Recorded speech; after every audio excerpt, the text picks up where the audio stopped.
midweek service lesson. All right? Proverbs 31, please.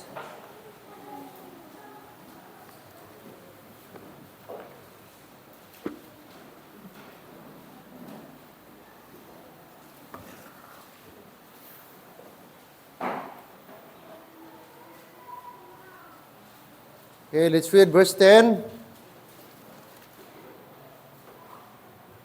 hanggang verse 15 lang po, okay? Verse 10 to 15. Proverbs 31. Okay, so lahat tayo magbasa please until verse 15. Okay, verse 10, ready, go. Who can find a virtuous woman? For her price is far above rubies. The heart of her husband doth safely trust in her, so that he shall have no need of spoil. She will do him good and not evil all the days of her life. She seeketh wool and flax, and worketh willingly with her hands. She is like a merchant ship, she bringeth her food from afar. She riseth also while it is yet night, and giveth meat to her household, and a portion to her maidens. Amen. Let's pray. Lord, thank you this evening. Salamat, Lord, na hindi naglakas ang ulan.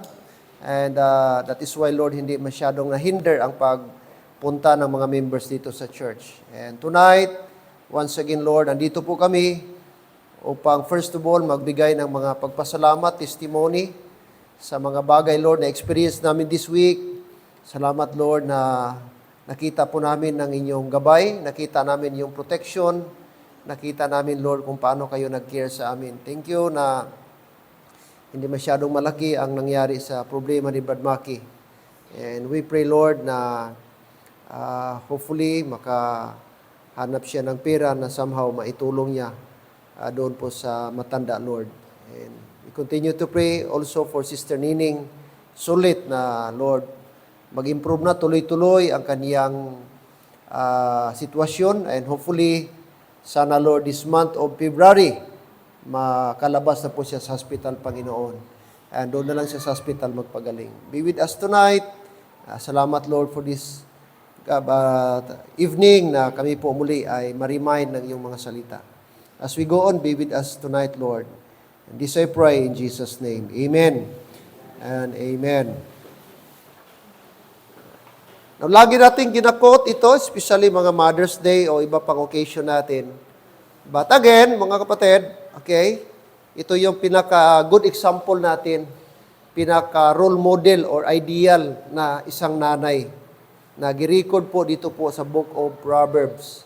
Sabi ng verse 10, who can find a virtuous woman?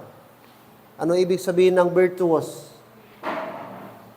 Decent, no? Ethical, upright, no? Nice, moral. So pag sinabing virtuous, naming synonyms niya, nice, upright, decent, moral. No? Hindi immoral but moral. Righteous. Yan po ang ibig sabihin ng virtuous. Alright? So kaya nga gigawa siyang example. At ang isang virtuous woman, sabi ng Bible, higit pa siya, ang kanyang price, higit pa sa rubies. Okay? Plural. Mga rubies. Rubies is precious stone. Napaka-precious ito na stone, itong ruby. Pero sabi ng Bible, kung precious ang ruby, mas higit pa ang isang virtuous woman. So wala siyang kapantay. No? Grabe ang pag-describe pa sa kaniya. So sabi dito, ito yung ating example sa isang nanay na home base o family base.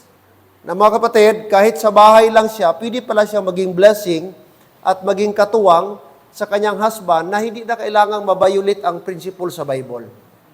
Amen?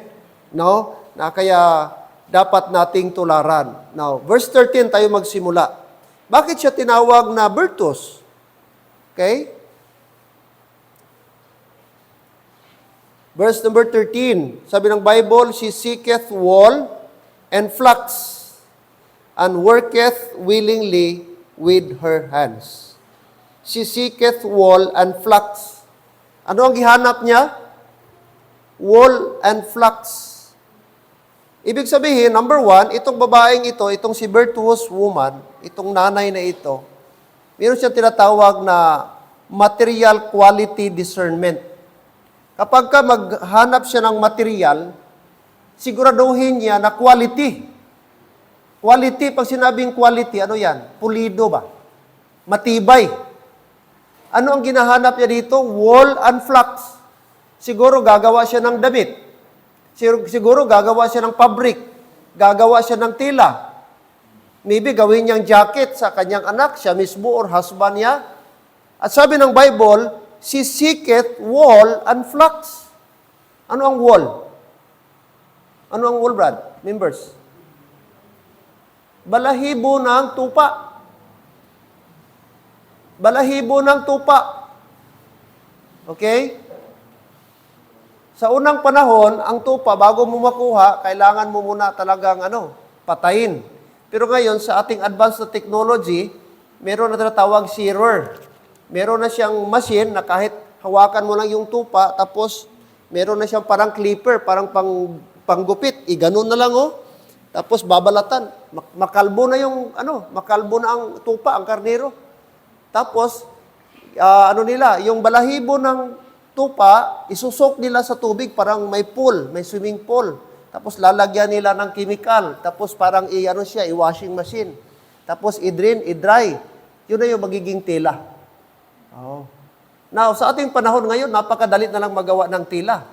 Pero sa panahon nitong virtuous woman, ay talagang manumano. Imagine mo, ilang karniro yon, ilang tupa yung kanyang tatanggalan ng wool. Hindi natin alam, Brad, baka turo pa yung iba. Pero grabe itong babaeng ito. Kasi kaya niya, kahit siya lang. Tatanggalan niya, kunan niya, gupitan niya yung tupa para gawin niyang tela. Tapos, ano itong flax? Sabi ng verse number 13. She seeketh wool and flax. Ano ang flax?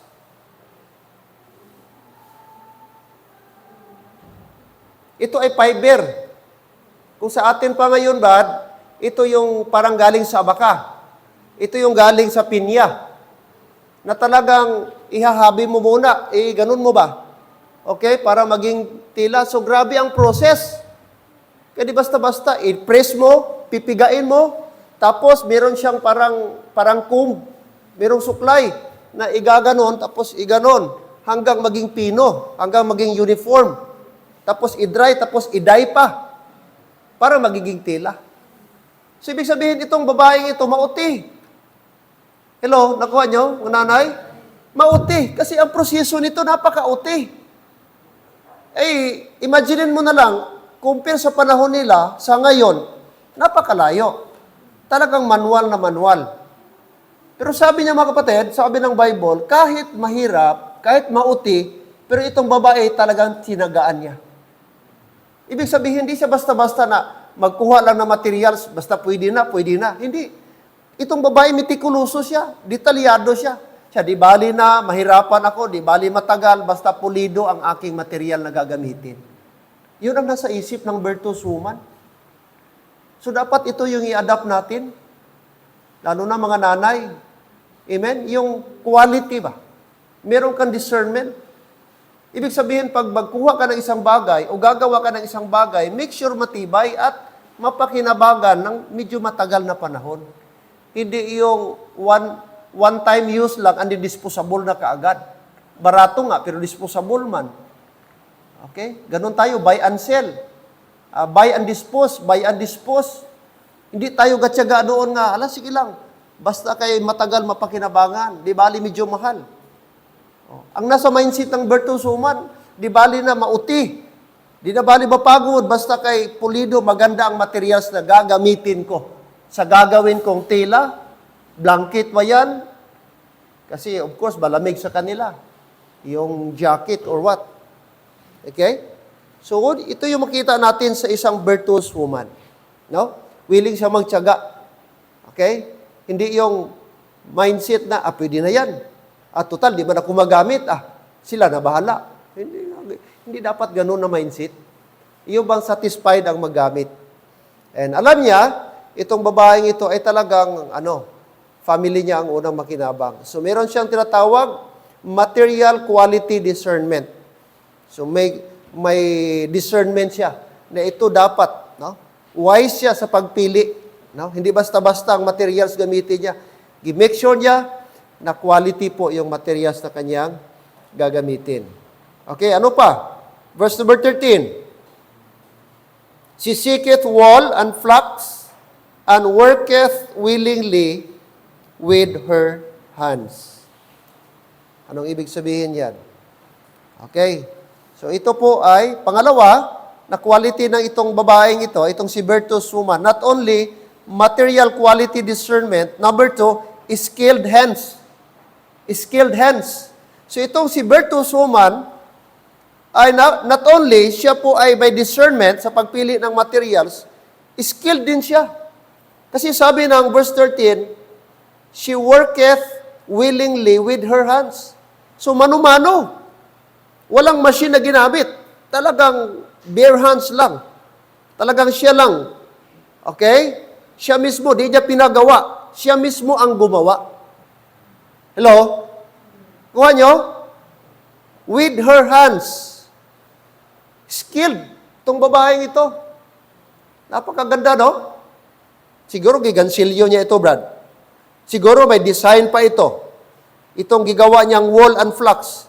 Di natin alam, kumot kayang gigawa niya, punda kayang gigawa niya, kurtina kaya, o ano kaya? Jacket? Sa wool and flax? Di natin alam anong ginawa niya. Pero sabi ng Bible, siya ang gumawa sa pamagitan ng kanyang kamay. At sabi ng Bible, willingly. Alright? Talagang skilled itong babaeng ito.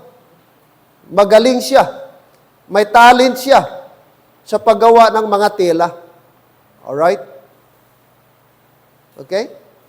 So sana ganyan ang mga nanay natin. May mga skilled. Amen? Mga nanay, ano skill nyo? Ano, pastor? Dancing. Ano ba yan? Skill ng dancing? Singing. Iba yung skill, iba ang talent. Yung skill kasi, ano yan pwede yang talagang galing sa kamay mo. Oh. Skill kasi, nadidevelop yan. Ang talent kasi parang inborn. Halimbawa, may boses kang maganda. Yan, inborn yan. Pero yung skilled, from nothing to something. Pwede kang skilled worker, skilled na welder. Katulad yan, di ka marunong pero nag-aral ka, na-master mo, na-develop mo, kaya naging skilled ang tawag sa iyo. So ang skill para ma-develop po yan. Pag willing tayong mag-improve. Amen? So itong babae siguro, sa sige niya, primero siguro, hindi pa niya na-master, pero sa sige-sige, tuloy-tuloy, hanggang naging skilled na siya sa kanyang ginagawa. Okay? Kaya napakaganda, no? Yung mga babae, dapat sana skilled kayong magluto. Marami na ngayon sa YouTube. Hindi na mahirap ngayon may mga cooking book. Ang dami. Hindi na puro lang laswa, puro lang paksiw, no? Basic masyado, munggo, butangan ka malunggay. Oh. So, why not i-try naman yun? Mag-explore ba? Ang dami ngayong paraan, kahit pang merienda lang, affordable lang ang mga price, andyan sa palengke. Oh. Na i-bake, hindi yung lang, para ang husband nyo maging happy naman, o yung future husband nyo, ito yung asawahin ko kay skilled ito si Mary Chris, ito na babae. Oh, 'di ba? Yung makapawaw talaga ang lalaki, amo niya. Oh, katilaw pa lang si Merinda, hindi na makalimot. Oh, 'di ba? Kay skilled. Oh. So yan dapat ang isang babae. Skilled, no? Katulad ng virtuous woman. Ano pa? Verse 14. Oh, verse 14. Verse 14 tayo. She is like the merchant's ships. She bringeth her food from afar. Oh. So ano siya? Anong pangatlo makita natin sa babae, kay virtuous woman? Una, meron siyang discernment sa materials gagamitin. Pangalawa, skilled hand. Pangatlo, merchandising. Merchandising. Marunong siya magtinda. Sabi ng 14, she is like the merchant ships. Katulad siya ng isang barko na nagdadalang ng mga paninda. So itong si babae, itong si mahilig siya. Ay ano siya, may ano siya ba? Na pagiging entrepreneur. Mahilig siya magtinda. Alright? So meron siyang ginatinda. May something siya. Kaya nga mga babae, dapat ganun. Mga nanay. Kahit home base ka lang, kahit di ka mag-abroad, kung pwede ka palang kumita, pwede ka magkaroon ng income. Kahit sa bahay ka lang. Kapamati pa ka mudra, mga nanay. Bisan di ka nanay, bisan young people ka, pwede ka mag-income. Oh, example, bakit naka-basic? Mag-barbecue ka, bananakyo. Pila mo lang ng, bananakyo? Kakapital. Sulugbahan, o tuhugan, saging, o di mo na butangan margarine, di na. Tapos di mo na butangan sugar kay maka-diabetes. Di na ni. Ang bago subong nga version sa bananakyo, wala sugar. Para sugar free ni. Kay ang saging ni, bagnas na ni, may sugar na ni. Oh, amo ni nga baklon yung subong. Ang balon nyo. Daw pinasahin ng imo nga bananakyo. Why margarine, why Ang margarine, may preservative na. Makapataas na kolesterol. Sir, ma'am, amo ni siya, pure lang ni. Hamalon nyo. Mga tao karon conscious na mo, health conscious na. Mapati naman na sila. Sige, pili ka. Sige, panamiton ko diabetic ka. Di ba? So, depende na yan sa diskarte mga nanay. Amen? Ano man ang bananakyo? Pila man ang kapital sila. Pero at least maka-income ka. 200, 300 ang araw. Di ba? Solve ng bugas. Solve ng sudan dito. Maka-offering ka pa. Amen? Isa abiga, wala kapital, pastor, kadamo nagasinso na, nagumpisa sa gamay nga kapital. 1,000, 2,000, ang iba, nubo pagani, dira. Diskarte ba? Ang deliver gani na, nga kaya nila. Hello? Merchandising, sabi ng ng verse 31, chapter 31, she is like the merchant ships. She bringeth her food from afar. Ginakumpra pa niya. Sikan layo. Inadala niya. Di pa na-sacrifice ang kanyang asawa, ang kanyang husband, ang kanyang mga anak, kasama pa niya. Nagtitinda siya. Di ba? Merong gadaan dito. Bilib ako, babae. Tirik na tirik ang araw. Alas 12, alauna, alas 2, galibod-libod. Agi dito. Tapos, agi doon sa amin sa, Usita. Do not! Kalayo-layo. Layo pa dito pa sa may lining. Batian na diri. Gabayik lang yan. Mga kapatid. Pero survive. Alsada lang. Tagbidati. Tag-jeser. Umahalaw. Alsada lang, abi. 8 lang na siya. Batungan ko lang sang 2. Kita mo. Survive man lagi. The next day, kuha naman siya. Until now. Ibig sabihin, kumikita. Kaya kung hindi, wala na yon. Pag bike-bike pa lang, pag sikat-sikat pa lang, grabe na yun. Hindi na yun mabayaran yung... Meron din ako na nakilala, nasulwining ko nung una. Yung matanda niya naglagay ng dito, gabike-bike lang din, suman. Ano ba yan? Suman. Yung rice. Dili turon bad.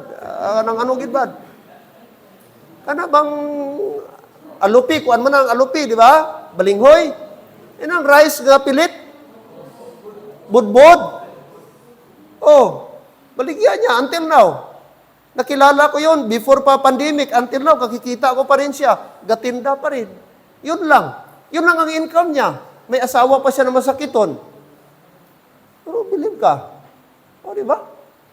Pila mo lang ng alsada pa. Pero bakit nag-survive sila? Bakit makabili ng bigas, makabili ng ulam?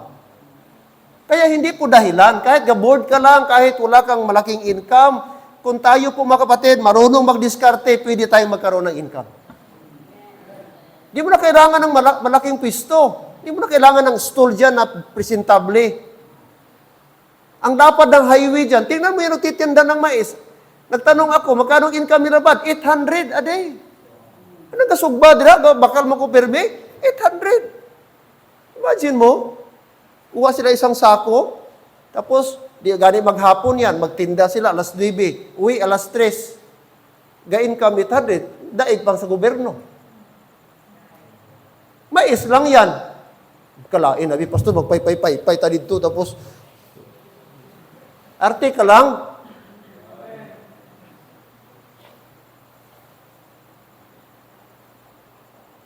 Maraming paraan, church.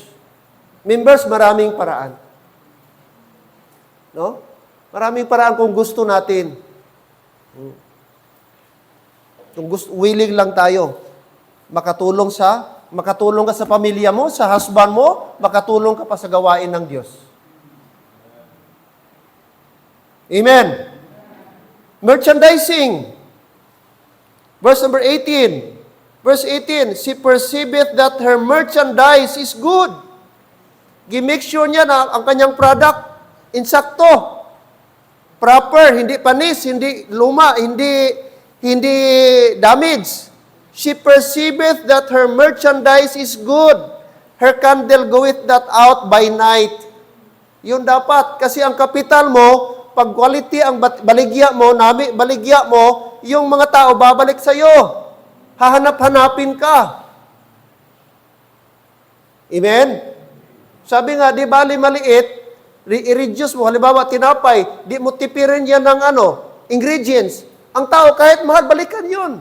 Kasi nalalasahan nila, okay itong tinapay ito, maliit nga, pero ang ingredients naman, talagang pulido at solido. Lakihan mo nga, wala namang lasa. Saan ka doon? Amen? Doon ka ba sa maliit nga, brad, pero masarap naman? Doon ka sa malaki, walang lasa. O, saan ka? Amen? She perceiveth that her merchandise is good. So, dapat, yun lang. No? Dapat ang ating product, quality. Oh. Itong babae kaya tinawag siyang virtuous, mga kapatid. Merchandising. Sunod. Anong makita natin? Ano pa?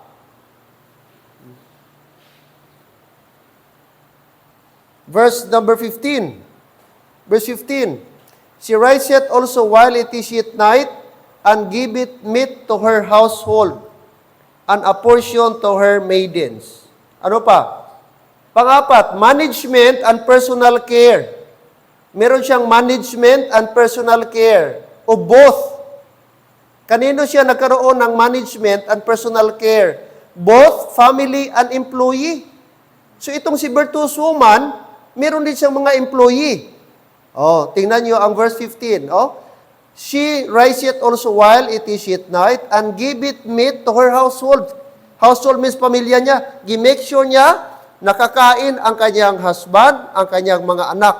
Tapos, after that, sa kanyang family, sa kanyang mga maidens, mga timbang, mga maid, sa panimalay. And a portion to her maidens. You see? So, napakaganda itong si virtuous woman. Balance siya. Marunong siyang mag-care sa kanyang pamilya, pagkatapos sa kanyang mga tinao. Gi-make sure niya ang kanyang mga tinao, makakain din, di magutuman. At quality din yung pagkain na kanilang makain. Kung anong kinakain na pagkain ng kanyang family, ganun din sa kanyang mga timbang, mga tinao, and a portion to her maidens. Hello. Diba, napakaganda. May mga amo din na hindi masyadong ginakare ang kanilang empleyado. Okay? Alam nyo, partner yung empleyado sa business. Amen? So, kailangan din alagaan sila. Mahalin sila, ipadama sa kanila na importante sila. Oh. Sabi nga doon, dapat kung gusto mo magkaroon ng successful na business, may 4 na P o 3 P. People, place, product. So, dapat may proper place ka o location na ideal. Tapos, mga tao na dapat skilled, marunong. Tapos, product. Make sure ang product mo quality. Pag andyan yan ang mga qualities, tiyak mga kapatid, na lalago. Kasi kahit maganda pa ang product mo, may problema ka sa mga tao mo, wala pa rin. Maganda ang lugar mo, di naman quality ang product mo, wala pa rin. Kaya dapat, kasama po yun, mga kapatid. Amen? Alright, management, personal care. Ginaatipan niya ang kanyang family at employee. Okay, makita natin sa verse number 15 po yan. Okay? Portion to her maidens. Next, ano pa? Verse number 14. Balik tayo sa 14. She is like the merchant ships. She bringeth her food from afar. Verse number 15. She riseth also while it is yet night, and giveth meat to her household, and a portion to her maidens. Ano po yan? Culinary expertise. Panglima, culinary expertise. Si virtuous woman, magaling magluto. Hindi po sinabi sa Bible, nagipaluto niya. Siya mismo ang nagluto. Hello? At ang luto niya, nagustuhan ng kanyang family. Nagustuhan ng kanyang mga maidens. I'm sure na talagang sila, mga kapatid. Alright? Kaya mga babae, isa sa mga asset ninyo, kung gusto nyo may AIDS kayo, dapat isa sa mga bagay na i-develop ninyo is yung pagluto, culinary. Biskan ano ka kagwapa, kung di ka kabalo magluto, why Japon, 0, bagsak, no? Disqualified. Kung ako lalaki, may pangulayagan ko babae, biskan, di bali na, tagilid di tsura, basta namin magluto, Amen, mga lalaki? Amo na nga, hindi ka mo magpadala-dala sa itsura. O si saon nyo, kabalo ba na magtigang? Kabalo ba na magluto sang kuan o magihaw manok? Amen? Basit pa ihaw mo manok ka na. Pagkaon mo, buo pang batikulon. Tapos na. Riya. Amo ning batikulon niya. Pinasay.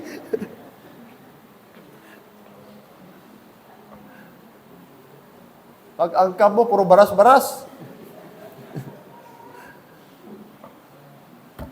Tika sadya. Amo na iya. Kaya gabasi ka lang sa itsura. Kaya ka puro panilag.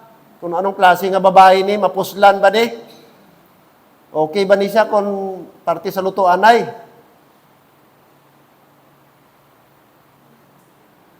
Kadlaw si Saysay.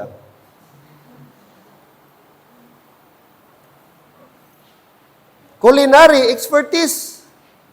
That means she cooks well. Nami siya magluto. Kag namit ang iyang niluto.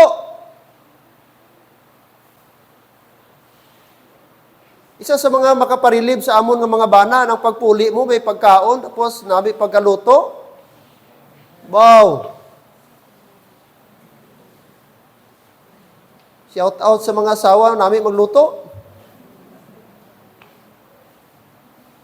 Hindi sige bakal sa guwa, brad ba?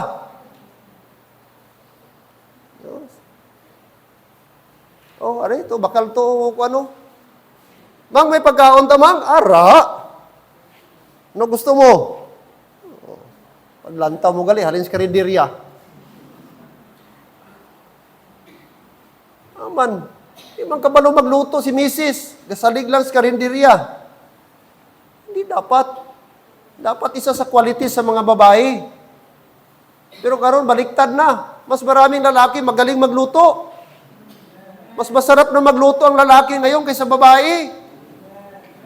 Oh, totoo. Sa survey mga kapatid, tingnan mo ang mga chef. Sinong mas marami? Mga lalaki. Hindi sa pagpatikal mga kapatid, sa amin. Saan ang ginahire magluto? Mga birthday, mga kasal, mga bunyag, ano na. Mga lalaki. Tiyo ko may nagaluto, lalaki. Usually sa amin, si tatay, nung buhay pa siya, galuto sa amin. Kumpir kay nanay. Tapos masarap kami, mas ganado kami magkain pag si tatay. Sino nagluto? Si tatay. Gali si tatay. No, excited kami, pero si nanay ba?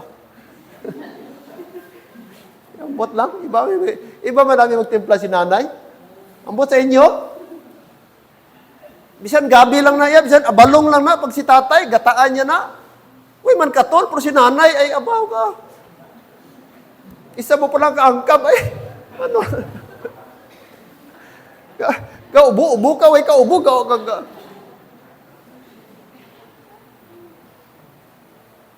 Hello, ara pa ta? Mga kapatid, pero mga nanay, dapat di kayo magpalugi. Kasi ang cooking na ba, number 1, sa babae yan dapat, naka-design. Kasi housewife. Kaya dapat isa yung mga virtues o mga qualities na dapat nyo pong i-develop.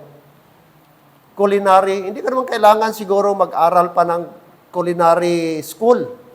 Ang dami na ngayon, like I said, may YouTube na tayo ngayon, ang dami ng source na pwede kang magkaroon, no, na mag-discover ng mga bagong luto na simple lang, affordable, andyan lang, lalo na ngayon, mga gulay-gulay, mga prutas, brad, dami ng mga twist ngayon na pwede mo nang